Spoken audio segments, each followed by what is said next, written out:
For generations of future diplomats and cabinet officials educated at Harvard's renowned John F. Kennedy School of Government, Orientation Day has come with a name placard that the students carry from class to class, so their professors can easily call on them. When Diego Garcia Blum, 30, got his placard last fall, the first-year graduate student immediately took a Sharpie to it, writing he, him next to the big block letters of his name. Other students did the same thing, writing she, her, and they, them. Yup. Day one. Mr. Garcia Bloom recalled, adding, "That's when I thought, the students are ahead of the school." But despite its reputation as a bastion of the establishment, the Kennedy School followed the students' lead, agreeing to provide clear plastic stickers this semester with 4 pronoun options that students could apply to their name cards: he, him, she, her, they, them, and they, here. "I think it's valuable, generally speaking, to challenge the norm that you can assume a person's gender based on appearances," said Raven Graff, 25, a non-binary student at Kennedy whose pronouns are they, them. As young people who have grown up with a more expansive concept of gender identity bring those ideas to college classrooms, universities have responded in varying ways, with some professors and schools quickly accommodating a wider range of gender pronouns, and others struggling over whether and how to institute new policies. Last week New York University said students would now be able to indicate their pronouns in the system that provides class rosters and seating charts to faculty members.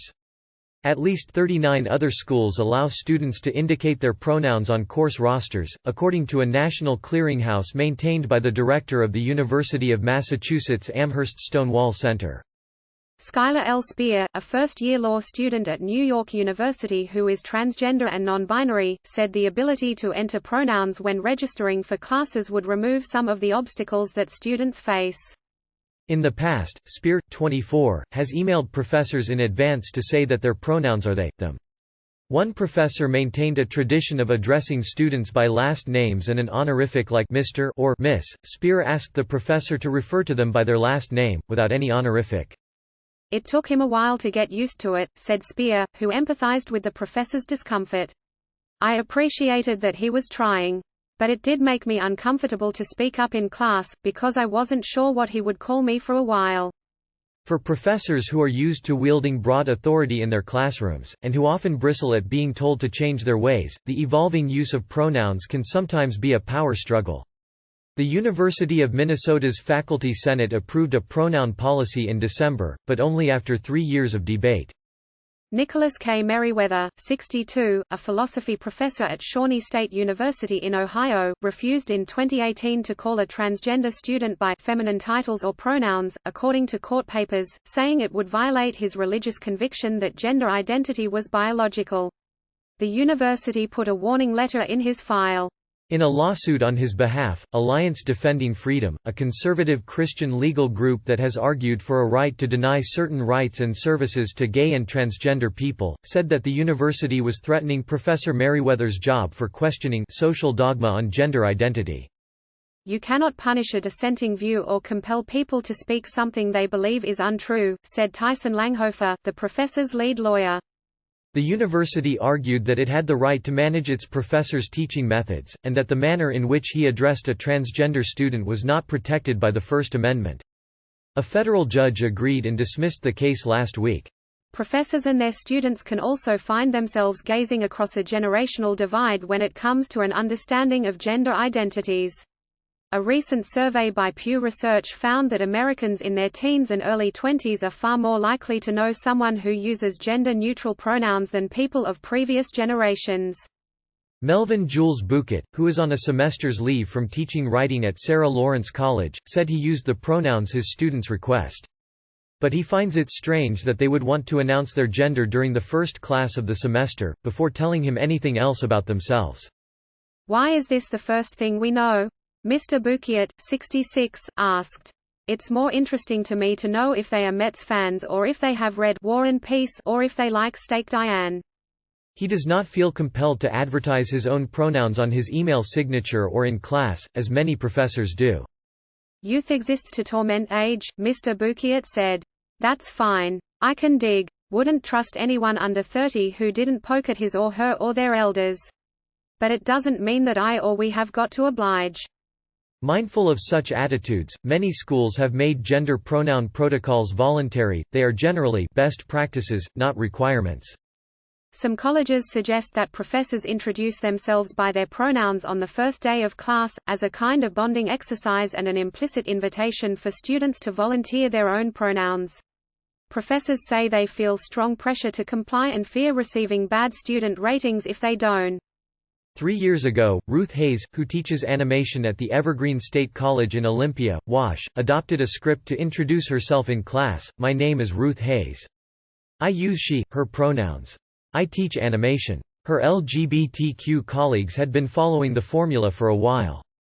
But it knocked her off balance at first, she said, and she found that disturbing, because she had always been the radical in her family. "It's kind of funny to be in that position where you're the stick in the mud or the old-fashioned person," said Ms. Hayes, 64. But she recognizes how important it is psychologically to get it right, because gender is so close to our core. "A lot of students who are transitioning, trying to figure this out, there's a lot of depression, their suicide rate is high, there's a lot of emotional turmoil attached to that," she said. "The least we could do is make it an okay thing to be open about who you are." Recent research indicates that social affirmation, including the use of chosen names and proper pronouns, can help reduce the higher rates of depression and suicide for transgender and non-binary young people, which stem in part from a lack of acceptance and frequent harassment. Amy Hillier, an associate professor at the University of Pennsylvania's School of Social Policy and Practice, said her university did not have a standard gender pronoun protocol. But it is becoming more common for students and professors to put personal pronouns on email signatures and name tags, she said. Despite those efforts, Loran Grisho-Schada, a 33-year-old graduate student in social work at Penn, said that when X appears on official documents as their gender, many professors can be bewildered. So Ms. Grisho-Schada has found that it is generally a good idea to meet with instructors and explain that they are agender. Still, there can be issues. A professor recently complimented Ms. Grisho-Schade during class, referring to them as he. "It felt like a little scratch, I didn't know how to address it," they said. A classmate offered to talk to the professor, who then called Ms. Grisho-Schade to talk further. Ms. Grisho-Schade appreciated the sensitive way it was handled. "If it's something you care about, you're going to get it," they said. At the Kennedy School, Mr. Garcia Bloom was inspired to incite his Sharpie revolution after meeting his future classmate Ms. Graff on Admitted Student Day last spring. Harvard being Harvard, changing a fixture of the classroom, even the format of name placards, could not be done without some serious discussion, said Mr. Garcia Bloom, who is the vice president for diversity for the Kennedy School's student government. He wanted to reprint this year's placards to include gender pronouns, but Harvard declined, he said. Instead, administrators compromised on the stickers, made available in the student lounge, so people can opt in.